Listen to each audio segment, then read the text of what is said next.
Então nós vamos continuar, né, falando a respeito do diagnóstico do autismo, os critérios, né, para darmos esse diagnóstico, porque a partir do momento que a gente chega na conclusão de que a criança tem o autismo, a gente percebe que ela tem diferentes formas de se apresentar, né? Então, em algumas crianças ele é mais severo, e outras ele é moderado, em outras mais leve, né? Por isso que a gente tem uma variação tão grande de características e complicando, né, ainda mais o diagnóstico.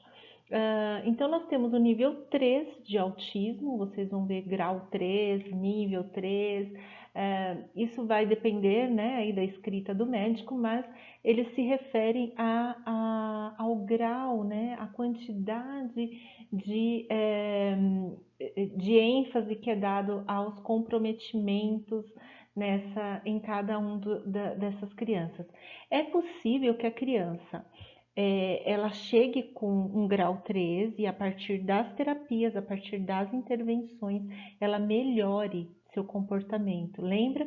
O autismo, ele é um transtorno de conduta, de comportamento. Então, quando eu melhoro o comportamento, quando eu melhoro a comunicação, eu posso melhorar, então, o nível que essa criança está, tá? É cura? Não, não é cura, é melhora na qualidade de vida, melhora na resposta que essa criança vai apresentar para a gente, ok? Vamos entender melhor. Qual seria como seria essa característica no nível 13, é um grau mais severo?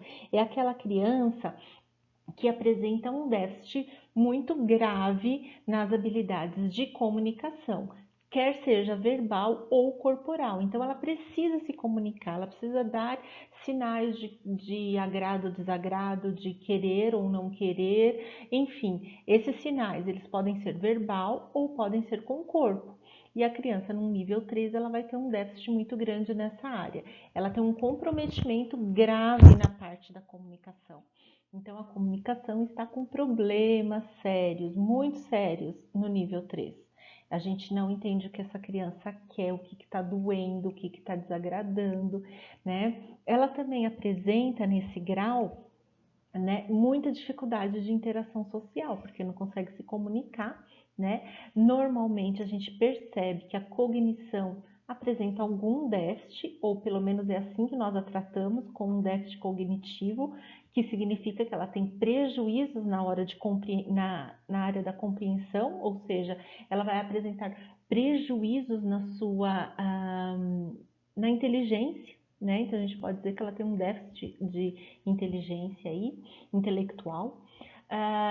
E também ela tende a se isolar mais. Neste grau aparecem as hipersensibilidades muito afloradas. Então, normalmente ela vai ter muita dificuldade com a entrada, né, de barulhos, de cheiros, muito estímulo visual incomoda ela. Então, é uma criança mais difícil de lidar até a gente achar um canal de comunicação, uma via de trabalho aí com esta criança. No nível 2, as crianças apresentam normalmente todos esses sintomas num grau mais leve, num nível, né, mais moderado. Então, eu consigo alguma comunicação, mesmo que seja por pouco tempo, né, que não seja contínua e fluida, mas eu consigo entender um pouco melhor o que essa criança deseja e o que ela quer dizer para outras pessoas. Mas mesmo assim ela necessita de um suporte, tá? No nível 3, o suporte e o apoio. No nível 2, a gente diz que ela precisa de um suporte, ela precisa de alguém que esteja ali intermediando, ou talvez uma prancha de comunicação, né? Então, isso seria viável.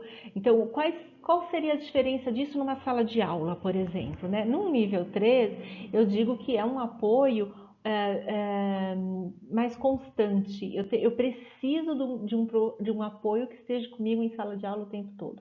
Provavelmente essa criança vai precisar de intervenção na hora da alimentação, na hora de brincar no pátio com todas as crianças, para entrar, para sair, para deixar a professora falar, né? Então, é um apoio mais constante. e às vezes até de contenção, porque a criança, por se irritar com o barulho, ela vai se jogar no chão, bater a cabeça. Então, eu preciso de um apoio maior, né? Constante mesmo, o tempo todo eu vou precisar de alguém do lado dessa criança. No nível 2, eu vejo que é uma criança que o apoio pode estar lá, mas não o tempo todo ao lado dele. Então, é aquele apoio que consegue se afastar um pouco e deixar essa criança, pelo menos, tentar se comunicar. Né? Então, eu vou tentando deixar ela dizer não, disputar um brinquedo, disputar a atenção da professora, não preciso intermediar isso o tempo todo, tá? E tem o nível 1,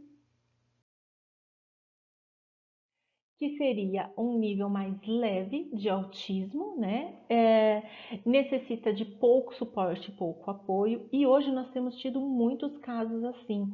São crianças que atrasam muito na comunicação, quer seja comunicação oral ou comunicação corporal, tá? Porque a gente tem um atraso tanto na forma, na comunicação que eu preciso oferecer ao outro e na recepção da comunicação. Então, crianças que não entendem o que a professora quer dizer quando ela fala no coletivo, então eu preciso de uma intervenção, e aí isso me chama atenção. Por que essa criança demora tanto para entender, né? Ou atraso na comunicação mesmo, ela não me diz exatamente o que ela quer, ela não tem intenção comunicativa, ela não tem vontade de brigar pelo brinquedo, de disputar, então ela até fala, mas na hora que está ali no grupo que precisaria falar, ela não fala, né? Então esse é um nível leve, é um nível que consegue brincar, de vez em quando as palavras saem quando ela quer, alguns falam até muito bem, falam perfeitamente as palavras, mas não dentro do contexto, não em todos os momentos, nem sempre quando solicitado.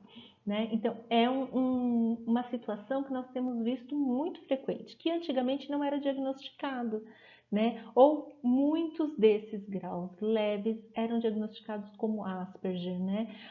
A síndrome de Asperger, ela foi meio que tirada, né, a gente ainda fala muito dela, mas ela foi tirada do DSM-5 e eu acho que é da CID-10 também, né? Isso é uma informação que preciso confirmar com vocês.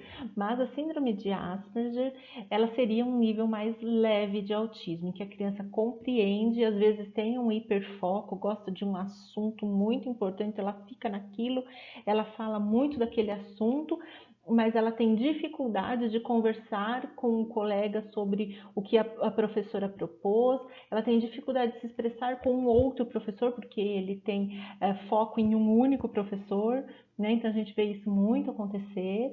É o que eu falo para vocês, essa é uma situação em que eu vou precisar de um suporte menor, né? Então o que seria esse suporte menor?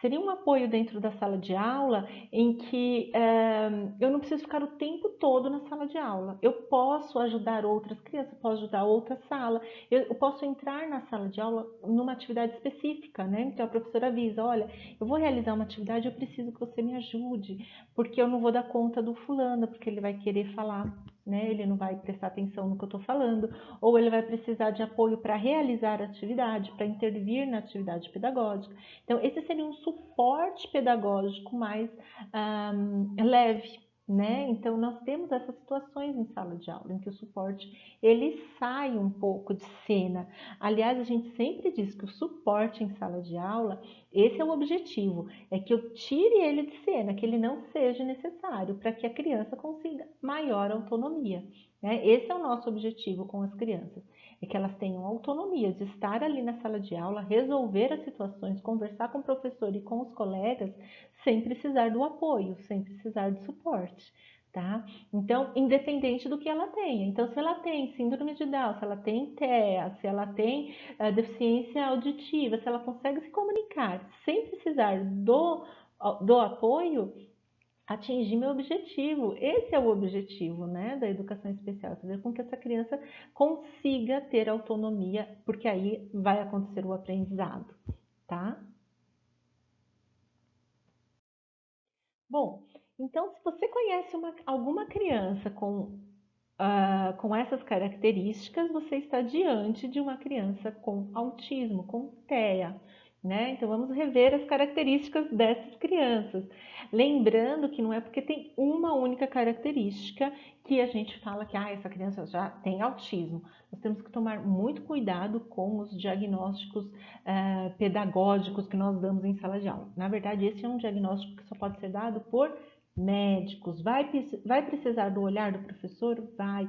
Ele provavelmente vai pedir um relatório para você, professor. Ele não vai tirar esse laudo sem ouvir uma pessoa tão importante que tem um olhar diferenciado dos pais e que passa, né, a maior parte do dia com essa criança num ambiente propício para se observar as questões do autismo. Então, olha lá, resiste a mudanças, apego inapropriado por objetos, né? Gosta muito daquele objeto, é um carrinho especial, só brinca com aquele carrinho, tá? Não gosta de mudar de sala, não gosta de mudar de horário, não gosta quando você não pode levar no parque porque tá chovendo, então é uma mudança na rotina e ele resiste, ele dá show, ele se joga no chão, age como se fosse surdo, né? Então muitas vezes você fala com ele, ele não tá nem aí porque você tá falando, mas você sabe que ele não é surdo, porque quando interessa ele olha, ele procura, quando é o desenho do interesse dele, ele vai atrás para assistir,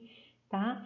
As dificuldades de interação, não consegue brincar com as outras crianças, prefere brincar sozinho, né? Trocas com professores, com adultos, ele também não busca essa interação. Gira objetos de maneira peculiar, e aí é muito interessante porque eles têm um fascínio por objetos que giram e gostam de girar objetos.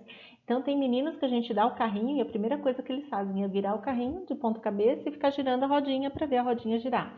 Ou então quando você liga o ventilador na sala de aula e ele vai ficar vidrado no ventilador.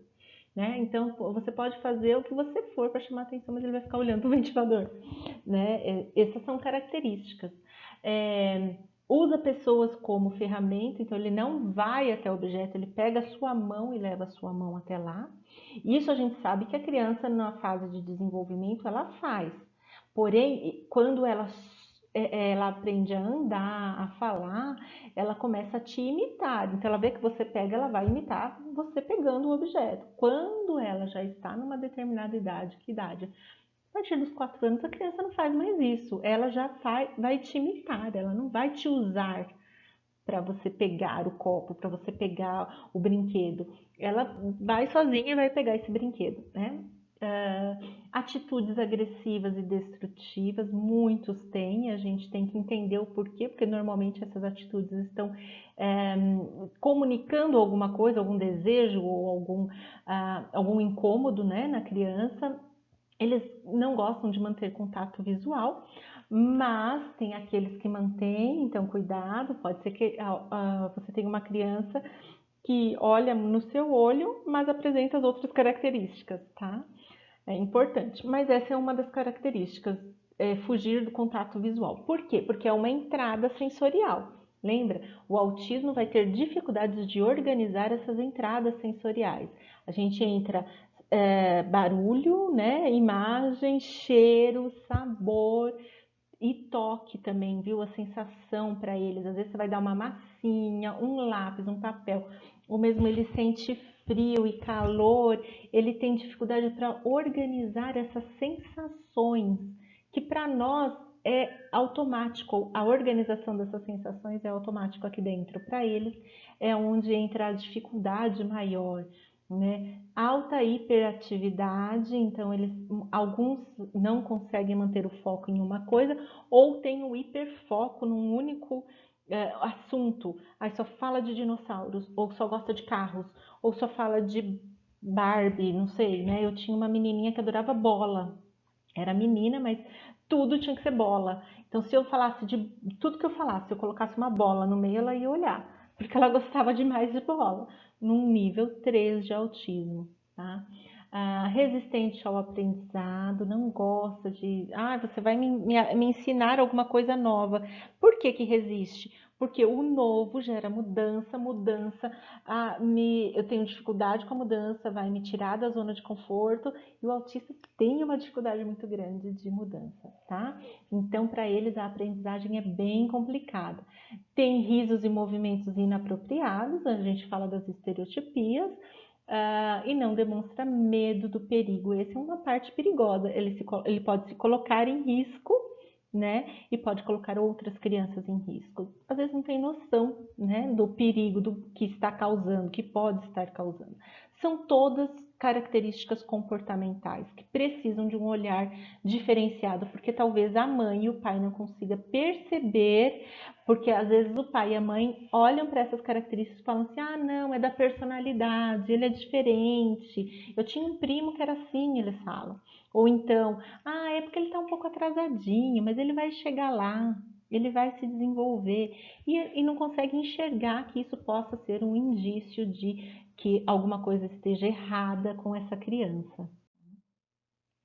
Ah, então, aqui nesse slide eu acho bonitinho, porque aqui a gente entende, pense que você está olhando para uma criança e que ela está te dizendo essas coisas, né? Então a gente consegue entender melhor o que está acontecendo. A criança sempre vai ter muitas características diferentes, cada uma é única, né? Não é porque é autista que é igual, mas a gente percebe que elas têm essas características em comum. Tenho dificuldade de me concentrar, tem. Ruídos e sons fortes me incomodam. A maioria das vezes eles não gostam de barulho, de muito barulho, né? Escola é um lugar barulhento, então para eles a escola é um lugar muito difícil, é um desafio muito grande. Olhe para o seu aluno e pense: ele está vencendo mais um dia, ele está conseguindo suportar este ambiente barulhento, inadequado, né? Então, para eles é realmente um grande desafio. Eu gosto de selecionar comida, pessoas e objetos pelo cheiro. Às vezes ele não vai gostar do seu perfume. Evitem usar perfume fortes quando vocês estão com crianças, né? De uma maneira geral, eu já evito. Seleciono o meu alimento. Eles separam tudo na hora de comer. Procure dar para eles um por vez, né? Eu já vi crianças que não comiam nada e é uma preocupação muito grande, porque a seletividade alimentar de autistas que passam o dia todo na escola incomodam, né? Porque ficam 8 horas em jejum, principalmente na creche. Então a gente procura selecionar, dar um por vez.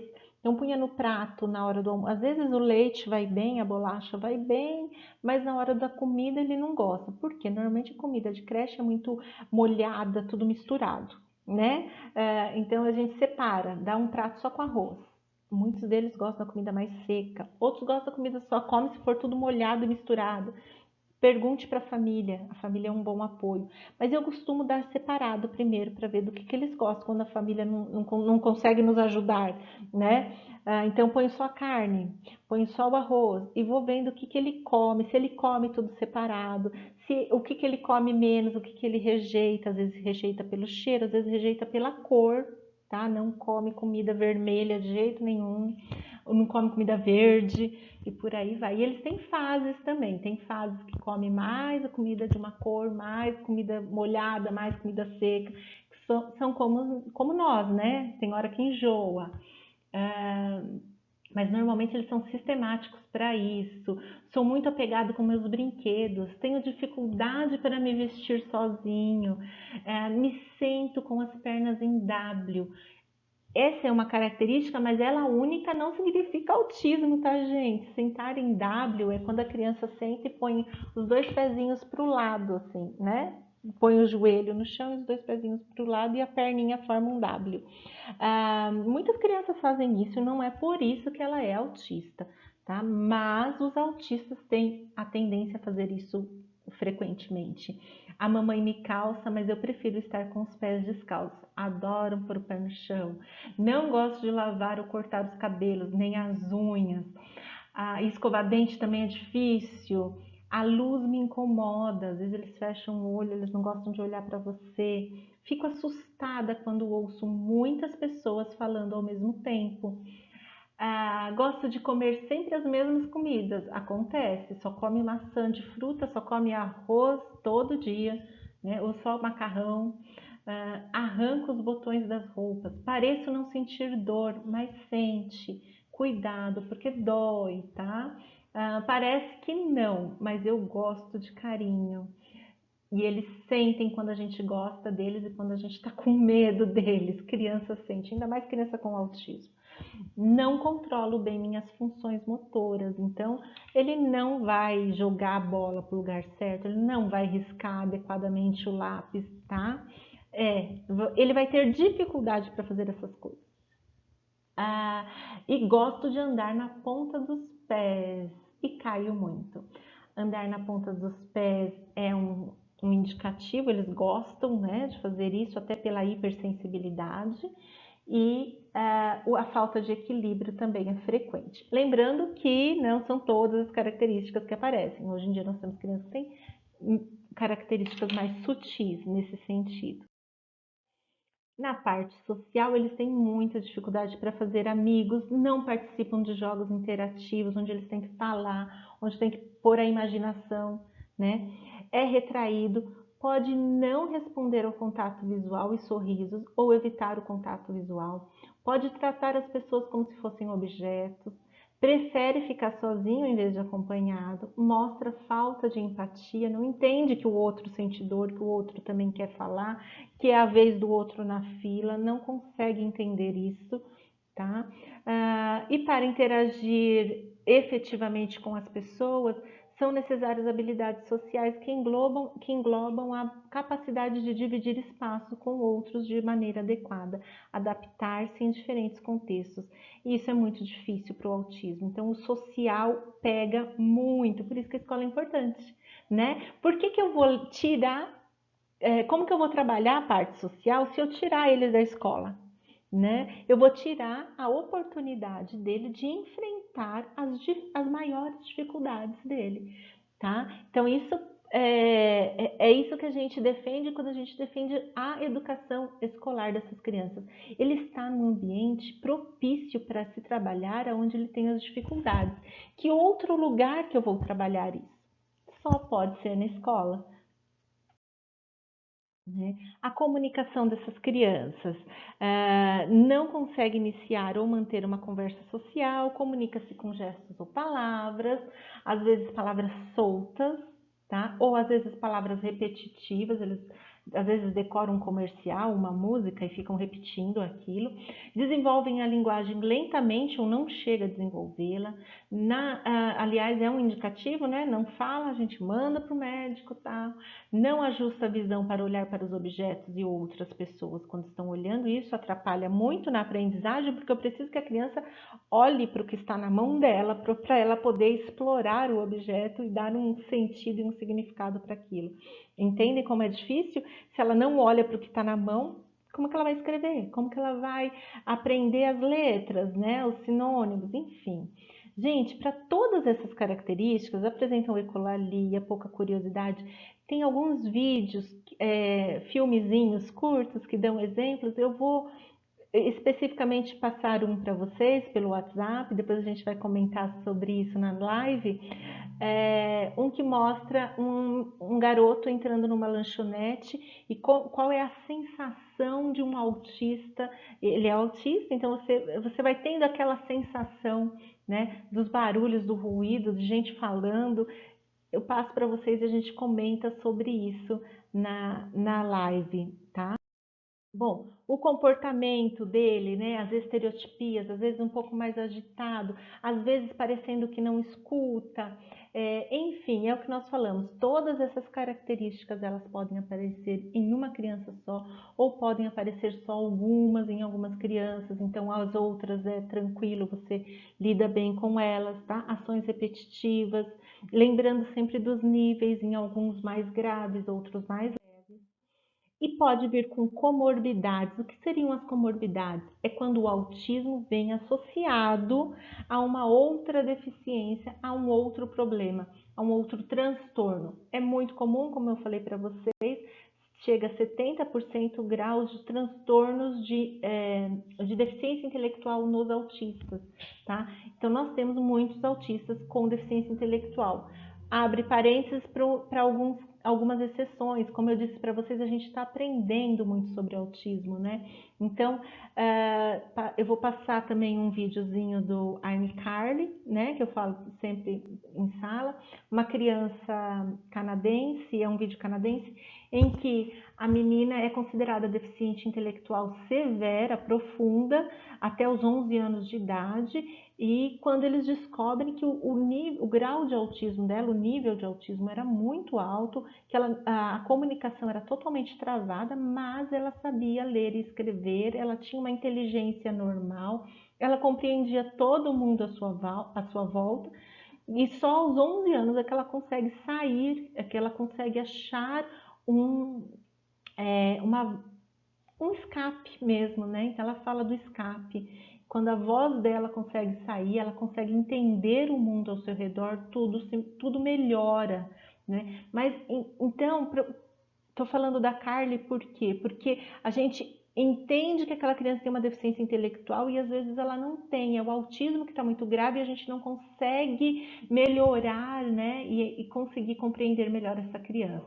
Ele pode vir com crises epiléticas ou não, pode vir com hiperatividade ou não, que é o TDAH, pode vir muito frequente, 80% tem distúrbios do sono, que não dormem bem à noite. Se não dorme bem à noite, tem dificuldade para aprender. Sim, nós precisamos de uma boa noite de sono para aprender. Pode vir com TOC, que é o transtorno obsessivo compulsivo, né? A criança que tem o toque de mexer na água o tempo todo, que não pode vir com esses toques, né? Transtorno opositor desafiador, não aceita um não de jeito nenhum, faz birro o tempo todo, enfrenta todo tipo de regra. Pode vir autoagressivo, transtornos afetivos, tiques. Na adolescência piora a desorganização e a percepção de suas limitações, fase de desequilíbrio e depressão, tá?